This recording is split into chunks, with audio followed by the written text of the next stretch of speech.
అందరికీ 15 ఆగస్టు పండుగ శుభాకాంక్షలు. ముందుగాల మన ముచ్చట్లలో ఏముంటాయి, నెత్తిరాతల గీతలే కదా, చూడు రెడ్ లైన్స్. చాలా సంబురంగా జరిగిందట 15 ఆగస్టు పండుగ. జాతీయ జెండాలు ఎగిరినాయి భారతదేశం నిండుగా.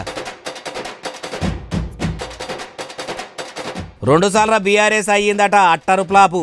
మళ్ళా ఓడిపోవుట్ల కారు పార్టీదేనట టాపు. మెస్సు ఛార్జీలు పెంచి హాస్టళ్లలో పెడతారట అన్నం. ఆ ముచ్చట కాయిస్గా చెప్పిండు మంత్రి పొన్నం. భారత జాతీయ పతాకానికి జరిగిందట అవమానము. అధికారులు అంతలా పర్వ చేస్తారా అంటుర్రు జనం. మనసు సెంచరీల్లి ఫ్యామిలీతోని తెంచుకుండట బంధము. దోస్తు కుటుంబానికి సాయమైంది దోస్తానుబంధం. ఆడామే అర్ధరాత్రి ఒంటరిగా నడిచిన రోజే అసలైన స్వాతంత్రం వచ్చినట్టు అని అప్పట్లో గాంధీ తాత చెప్పినట్టు గుర్తు. ఇన్ని ఏళ్ళ ఈ స్వేచ్ఛా దేశంలో అర్ధరాత్రే కాదు పగటిలు కూడా మహిళ స్వేచ్ఛగా నడిచే రోజులు లేకుండా పోయినాయి. ఆ ముచ్చట అందరికీ ఎరికే కానీ ఎర్రకోట కాన్ నుంచి గోల్కొండ కోట దాకా 15 ఆగస్టు పండుగ ఎట్లయిందో చూద్దాం పారి. దేశ రాజధాని ఢిల్లీలో ప్రధాని నరేంద్ర మోడీ సారు ఎర్రకోట మీద జాతీయ జెండాను ఎగిరేసి జనగణమన పాట పాడిండు. ఇటు తెలంగాణ రాష్ట్ర రాజధాని హైదరాబాద్ గడ్డ మీద ఉన్న గోల్కొండ కోట మీద కూడా ముఖ్యమంత్రి యనమల రేవంత్ రెడ్డి సారు కూడా 3 రంగుల జెండెగిరేసి సెల్యూట్ కొట్టి జాతీయ గీతం పాడిండు. అటు పాలి రాష్ట్రం ఆంధ్రప్రదేశ్లో ఇందిరాగాంధీ మున్సిపల్ స్టేడియంలో ముఖ్యమంత్రి నారా చంద్రబాబు నాయుడు సారు త్రివర్ణ పతాకాన్ని ఎగిరేసి జనగణమన గీతాన్ని ఎత్తుకున్నాడు. అట్లనే అన్ని రాష్ట్రాల సీఎంల కాన్ నుంచి చిన్న ఉద్యోగుల దాకా అందరూ కూడా జెండా వందనం పండుగను చేసుకురు.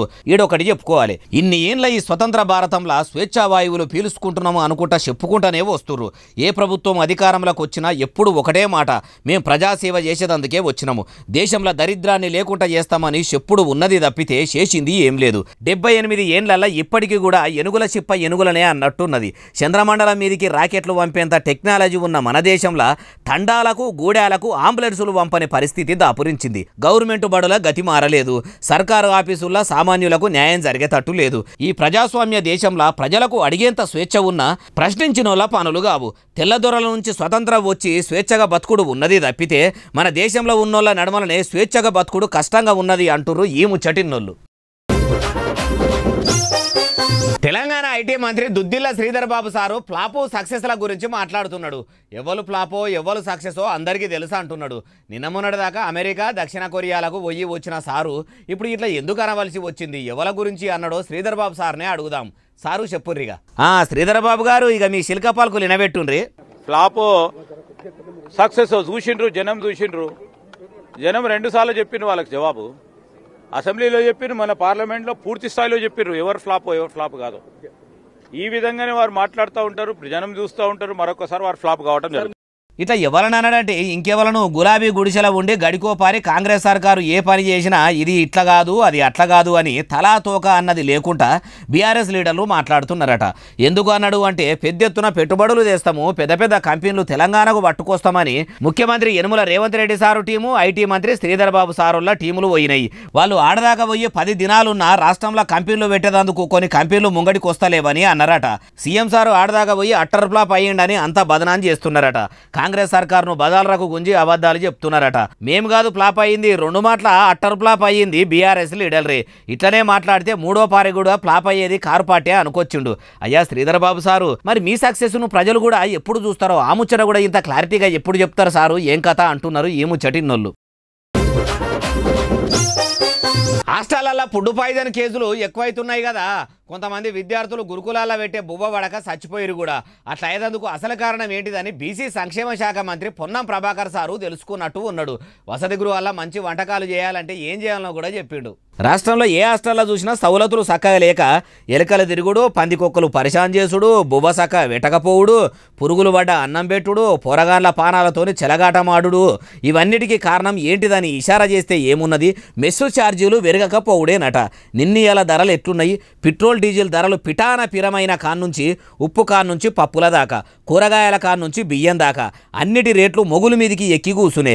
పెంచేటప్పుడేమో రూపాయల లెక్క పెంచుతారు, దించేటప్పుడేమో 10 పైసలు 20 పైసలు అన్నట్టు దించుతారు. ధరలు ఎట్టెట్లా పెరుగుతుంటే వసతి గృహాల వంట చేసి పెట్టుట్లా ఓర్పాటు వచ్చిందట. మంది ఎక్కువైతే మజ్జిగ పలసన అవుతుంది అన్నట్టు ధరలు పెరుగుతుంటే హాస్టల్లో పెట్టే ఫుడ్డులో కూడా తేడా వస్తున్నదట. అట్లా క్వాలిటీ తగ్గకుండా పిల్లలకు మంచి బువ్వ పెట్టాలంటే మెస్సు ఛార్జీలు పెంచితేనే కుదిరేటట్టు ఉందని ఆలోచన చేసిర్రట. రేపో మాపో రేవంత్ రెడ్డి సారు అందుకు ఓకే అంటే వెంటనే అమల్లకు వచ్చేటట్టు ఉన్నదట. మరి మెస్సు ఛార్జీలు పెంచినాక కూడా మంచి బువ్వ పెడతారో మళ్ళా మునుపటి లెక్కనే పెడతారో అట్లా కూడా పెట్టకుండా ఉండాలంటే అధికారులు ఎంటదెంట హాస్టళ్లు తనిఖీలు చేస్తేనే ఈ పని సాధ్యమయ్యేటట్టున్నది అంటారు ఈ ముచ్చటిన్నోళ్ళు. జెండా పండుగ నాడు స్టేజ్ మీదకి పోదామని పోతుంటే ఓ మున్సిపల్ చైర్పర్సన్ మేడంను పోలీసులు ఆపిర్రట. జమున మేడం గారు మీరేమన్నా అనుకోండి, మా డ్యూటీ మేము చేస్తున్నాము, ప్రోటోకాల్ తీరుగా చూసుకుంటే మీరు వేదిక మీదకి ఎప్పుడు కుదరది, వేడుకల పాలు పంచుకున్నాడు కష్టమే అన్నట్టు ఆపిర్రట. అగో అంతమంది పోలీసులు చుట్టూ నిలబడి మున్సిపల్ చైర్పర్సన్ జమున మేడంను స్టేజ్ ఎక్కకుండా ఆపిర్రు. అంతమందిని స్టేజ్ మీదకి రానిచ్చి ఆమె ఒక్కామెనే ఆపే వరకల్లా ఎంత బాధ అనిపిస్తుంది చెప్పుర్రి. ఆడికైనా చైర్మన్ గారిని పంపియారా అని కూడా అన్నారు. ఆయనతో ఆముచ్చట తెలిసిన జనగామ ఎమ్మెల్యే పల్లా రాజేశ్వర రెడ్డి సారు కలగజేసుకున్నాడట. అయ్యో ఎందుకు ఆపిరు, ఏం కాదు రానియిండ్రి అనంగానే అప్పుడు జిల్లా కలెక్టర్ గారు జిల్లా పోలీస్ పెబ్బ ఇద్దరు పొమ్మని చెప్పిరట. స్వతంత్ర వేడుకలకు కూడా ప్రోటోకాల్ అడ్డమొస్తున్నది చూడుండ్రి. ఎంతైనా రాజకీయానికి ఉన్న పవరే పవరు, ఆ పవరే వేరంటారు ఈ ముచ్చటిన్నోళ్ళు. జాతీయ జెండా అంటే మన జాతి గౌరవం నిలబెట్టేది, మన ఖ్యాతిని తెలిపేది, మన స్వేచ్ఛాగాలుడు ఛాతి నిండా వీల్చుకునేందుకు కారణమైనది మన ఆత్మగౌరవ పతాకము. అసొంటి త్రివర్ణ పతాకాన్ని ఎంత మంచిగా ఎగిరేయాలి.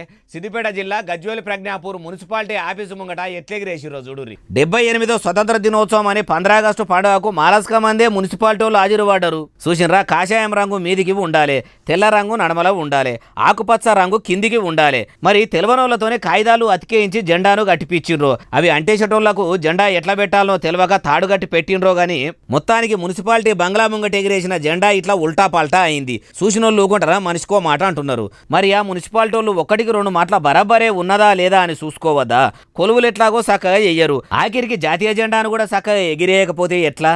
మున్సిపాలిటీ వార్డులల్లో చెత్త ఇండ్ల ముంగట చిందరవందరగా ఉంటే దండగలు వేస్తారు, ప్రజలను గోసలు పెడతారు. మరి ఇంత పెద్ద తప్పుదం చేసిన వీళ్లకు కూడా ఎంత దండగా చేసినా తక్కువనే, చర్యలు గట్టిగా తీసుకోవాలని అంటున్నారు జాతీయ పతాకానికి గౌరవ వందనం చేసే భారతీయులు. ఓ సాఫ్ సఫాయి కార్మికుని కొందరు అధికారులు కాల్స్క తింటున్నారట. మనసుకు పట్టనీయకుండా ఎప్పుక తింటున్నారట. నేను ఏం తప్పు చేస్తలేను, ఎందుకు నన్ను ఇంతగానం గోస ఉచ్చుకుంటున్నా నాకు అర్థమైతలేదని బ్రిటిష్ వాళ్ళ నుంచి మన దేశానికి స్వేచ్ఛ వచ్చిన రోజే నాకు స్వేచ్ఛ లేదని మీద పెట్రోల్ గుమరించుకున్నాడట. అగో చూసిరా, ఆయన్ను చూస్తేనే అధికారులు కంట్లే పెట్టుకుంటున్నారట, కావాలనే గోస పెడుతున్నారట.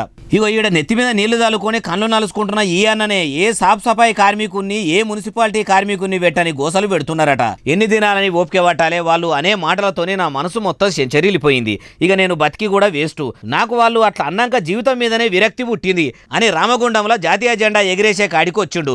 మరి పెట్రోల్ బాటలా ఎప్పుడు తెచ్చుకున్నాడో ఏం కథనో గానీ కమిషనర్ సార్ మాట్లాడుతుండగా ఆయనతో మీద గుమ్మరించుకొని నేను సస్తా అని అగ్గిపెట్ట కోసం దేవులాడుతుంటే ఆయనతో ఆడున్నోళ్ళు లటుక్కున అందుకొని అంటు పెట్టుకుంటే పుట్టుక్కున పోతావు, బాధుంటే చెప్పుకునే పద్ధతి ఇది కాదు, ఇది సందర్భం కూడా కాదని అక్కడోళ్ళు నచ్చజెప్పి బకెట్ల నీళ్లు తెప్పించి ముఖము నెత్తినే కడుక్కోమన్నారట.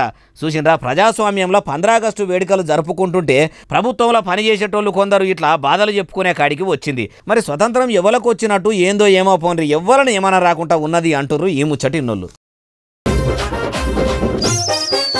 ఏజు మీద పడ ఓ పెద్ద మనిషి అచ్చం గాంధీ తాత లెక్కనే కళ్ళకు అద్దాలు పెట్టుకున్నాడు, బొడగుండు వేయించుకున్నాడు, చేతుల జాతీయ జెండాను పట్టుకున్నాడు, మెడల శంకీల దండ వేసుకున్నాడు, చేతుకు కాషాయం దారం కట్టుకున్నాడు, కదిలిపోతున్నాడు. ఇంతకు గాంధీ తాత ఏషమే గట్టి ఏడికి కదిలిండు అంటారా? చెప్తపాన్రి. చూసినరా రూపురేఖలు ఎట్లున్నాయి, దూరంకెళ్ళి చూస్తుంటే అచ్చం గాంధీ తాత లెక్కనే అనిపిస్తున్నాడు కదా. మరి ఈ ఏషమే ఎందుకు గట్టిండో అడుగుదాం, చెప్పే పెద్ద మనిషి. మరి నేను చేసే ఈ మహాపాదయాత్రకు మండల ప్రజలందరూ కూడా నాకు సహకరిస్తారు అనుకొని. ఇంతకు పాదయాత్ర ఎందుకు చేయాలనుకుంటున్నావో అది కూడా చెప్పు. దేనికోసం అని అంటే ఈ మండల పరిస్థితులు ఎట్లాంటివి ఉన్నాయో అందరికీ తెలిసిన విషయమే.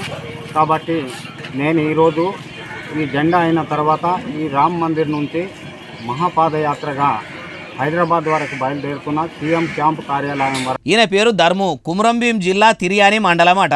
ఆ మండలంలో ఉన్న తిర్యాని 2-3 లైను, గుండాల, మంగి, గోపెరకు పోయే సడాకులు మొత్తం సత్యనాశున్నాయట. చంద్రమండలం మీద కూడా జాగలు కొని ఇండ్లు కట్టుకుందాం అనుకుంటున్న ఈ కాలంలో కూడా తెలంగాణ రాష్ట్రంలో ఉన్న తిర్యాని మండలంలో మాత్రం రోడ్లు మంచిగా లేవట. ఆ ముచ్చట చెప్పేదందుకే ఇట్లా కళ్ళద్దాలు పెట్టుకొని గాంధీ తాత ఏషం కట్టిండు. హైదరాబాద్ పట్టణం దాకా పాదయాత్ర చేస్తాడట. ఎట్లన్నా చేసి సచివాలయం చేరుకొని సీఎం రేవంత్ రెడ్డి సార్ను కలుస్తాడట. వాళ్ళ ఊర్లకు రోడ్లు పోయించి తీరుతాడట.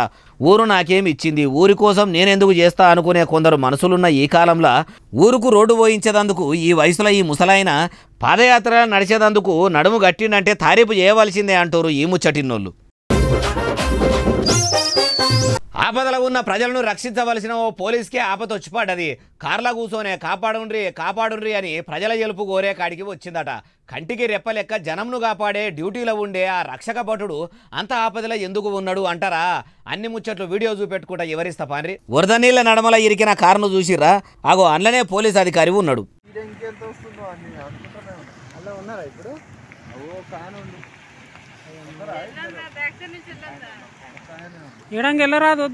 చూసినరా? అన్ని నీళ్ళల్లో ఇరికిన కారు లోపల ఉన్నాడు పోలీసు సారు. అందులున్నాయన పేరు గుత్తా వెంకటరెడ్డి. గట్టుప్పల్ పోలీస్ స్టేషన్లో ఎస్ఐగా కొలువు చేస్తున్నాడట. సొంత ఊరుకు పోదామని కార్ల బయలుదేరితే గట్టుప్పల్ పుట్టపాక నడమల ఉన్న ఆరుమాల వాగు ఒక్కటే పారి వరదలై పొంగుడు వంగిందట. సారు కారు కూడా అడిగి పోయిన గడియ అప్పుడే నిండేసరికి ఎస్ఐ గారికి ఇంత పెద్ద గండం ఏర్పడ్డది. అటుబాదుకు ఇటుబాదుకు ఉన్నోళ్ళ ఇగో ఇట్లా కొందరు ధైర్యం చేసి ఆ నీళ్ళ దాకా పోయి మీరేం భయపడకుండ్రి సారు, ఈ నీళ్లు ఇంకా జరిసేపటి వరకు కమ్మి అవుతాయి, మీరు ధైర్యంగా ఉండిర్రి, మిమ్మల్ని కాపాడే జిమ్మెదారి మాది అని చెప్పి ధైర్యం ఇచ్చిర్రట. ఎట్లనో అట్లా మొత్తానికి పైలంగా బయటకు తీసుకొచ్చిర్రు. అబ్బా మీరు రాకపోతే నా కారుతోని పాటు నేను అలానే కొట్టుకపోయేటోని, కాపాడినందుకు థ్యాంక్స్ అని కూడా చెప్పిండట. చూసినారు కదా ప్రజలారా, నిన్నీయాల పడుతున్న వానలకు ఎప్పుడు వరదలు ఎక్కువయ్యేది తెలుస్తలేదు, ఎప్పుడు వాగులు వంగేది తెలుస్తలేదు. కాబట్టి పైలంగా ఉండుర్రి, తస్మాత్ జాగ్రత్త, నీళ్లతోని పరాశకాలు వద్దు, మీ గురించే చెప్తున్నాం. బాసర సరస్వతి అమ్మవారి పుణ్యక్షేత్రం దగ్గర ఉన్న దత్తాత్రేయ స్వామివారి గుళ్ళే దొంగలు పడ్డారట. గుడి లోపల బయట ఎప్పుడు చూసినా ఫుల్ సెక్యూరిటీ ఉంటుంది. మళ్ళా మీదికెళ్ళి ఇంచు మూల గల్లబడేటట్టు సీసీ కెమెరాలు ఉంటాయి. అయినా కానీ దొంగతనం జరిగిందట. ఇంకో ముచ్చట ఏంటంటే గుడికి కీకెపెట్టు దూరంలోనే పోలీస్ స్టేషన్ ఉన్నదట. తెలంగాణ ఫ్రెండ్లీ పోలీసులు మురక చూసి దొరకబట్టే బాపతాయే. కుక్కను కూడా ఎంట పెట్టుకొచ్చిర్రు.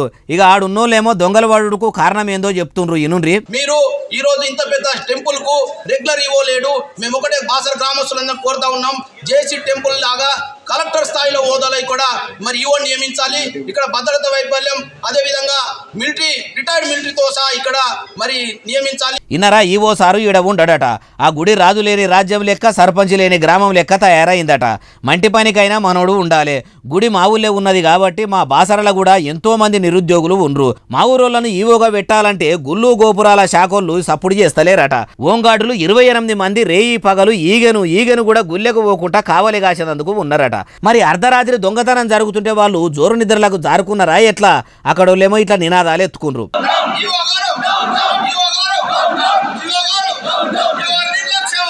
ఈవో గారు డౌన్ నిర్లక్ష్యాన్ని వెంటనే ఖండాలుగా ఖండించాలి అంటుర్రు. మరి దొంగలను పోలీసులు ఎప్పుడు పట్టుకుంటారో ఏం కథనో. ఆ చోరుల మీద మన్ను పోయి ఆఖరికి దేవుళ్ళ గుళ్ళను కూడా ఇడిచిపెడతలేరు కదా. మంచోళ్లకు కాళ్ళు చెయ్యిలు పడిపోయి పచ్చవాతం వస్తుంది. ఇటువంటి పాపాత్ములకు రాకపోవట్టే. వాళ్ళకి ఎట్లా న్యాయం అవుతుందో ఎట్లా జయమవుతుందో అని సాపెనలు పెడుతుండ్రు దేవుళ్ళను నమ్ముకున్నోళ్ళు. బ్యాంకులు కూడా ఎప్పుడు కూడా ఊహించని ఓ వినియోగదారు బ్యాంకులకు పోయిందట. మరి దానికి బ్యాంకుకు పోవాల్సినంత అవసరం ఏమొచ్చింది? ఇల్లు కట్టుకునేందుకు హౌసింగ్ లోన్ అడిగేందుకు పోయిందా? కొలువు చేస్తున్న నా జీతాన్ని చూసి పర్సనల్ లోన్ ఇయ్యమని పోయిందా? ఎందుకు పోయిందో తెలుసుకుందా పారి. బ్యాంక్ ఆఫీసర్లు కూడా వాళ్ళు ఎన్నడూ ఊహించని కస్టమర్ ఇగో ఈయన చేతుల మెలికలు తిరుగుతున్నది చూడు ఇదే.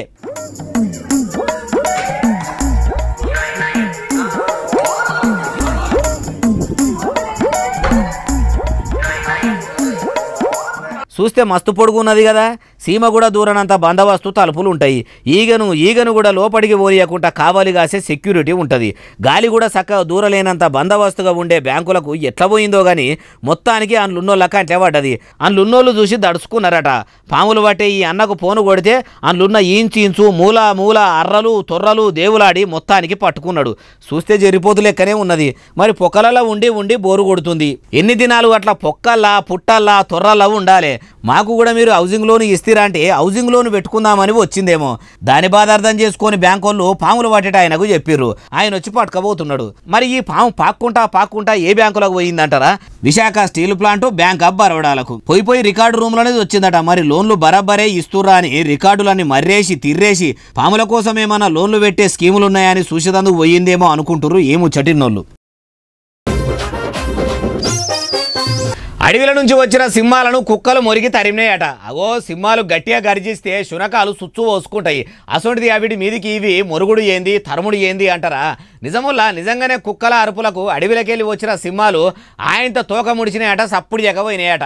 అగో దున్నపోతులోలే దుడ్డే ఉన్న ఈ రెండు సింహాలు కుక్కలను చూడంగానే ఎట్లా ఊరుకొస్తున్నాయో చూడుండ్రి. అమ్మో చూసిన అరుల్లా ఆ గేటు కింద అడ్డం లేకపోతే ఆయనతో ఆంబుక్క పెట్టేటి కావచ్చు. ఆడికైనా కుక్కలు కూడా మీరు అడవికి సింహాలు అయితే మేము గ్రామాలకు సింహాలము. తెలివనోళ్లను ఉత్తగానే గుర్తుపట్టి ఊళ్ళకు రాకుండా మేము కావలి కుక్కలమై కావలి కాస్తామని ఎరుకుండి కూడా వస్తారా? కుక్కలు అంటే బుగుల్లేకనా ఎట్లా అన్నట్టే సింహాల మీదికి ఎగబడ్డాయి. అవి అక్కడికి వెళ్ళి మొరగా ఇవి ఇక్కడికి వెళ్ళి ఆగపడా. ఆయనతో అవిడి సప్పుడు తిని మనుషులు లేచి ఏనంగా గుత్పకట్టెలు పట్టుకొని వస్తారో గుట్టు సప్పుడు కాకుండా ఇడికెళ్ళి పోయిందే నయ్యము. అడవి ఆఫీసర్లకు ఫోన్ కొడితే ఫారెస్ట్ అధికారులు మమ్మల్ని పట్టుకపోయి బోన్లా పెడితే అడవిల రాజుల లెక్క బతికే మేము జూ పార్కుల బోన్ల జైళ్ళ ఖైదులు బతికినట్టు బతికే కాడికి వస్తుంది అనుకున్నాయో ఏమో గానీ ఆయనతో అడికెళ్ళి జారుకున్నాయి. ఈ సింహాలు అడవిలకెళ్ళి ఏ ఊళ్ళకు వచ్చినాయి? జనసంచారం ఎక్కువ లేని అంత పెద్ద వనంను ఆనుకొని ఉన్న ఆ ఊళ్ళే సీసీ కెమెరాలు కూడా పెట్టిండ్రు. ఏడనంటే గుజరాత్ రాష్ట్రంలో ఉన్న ఆమ్రేలీలనట. ఇగో ఇవి వేయాలని తెచ్చిన ముచ్చట్లనే అసలు నెల ఎస్ఎస్సీ డిజిటల్ను బాగా సబ్స్క్రైబ్ చేస్తారు, బాగా కామెంట్ చేస్తారు, బాగా లైకులు చేస్తారు, బాగా షేర్లు చేస్తారు. ఇట్లనే ఆదరించుర్రి. ఇంకెన్ని ముచ్చట్లు తెచ్చి మీకు వినిపిస్తూనే ఉంటా మరి. సెలవు, శనార్థి, దండం, పబ్బతి ఇంకేమైనా ఉంటే అన్ని.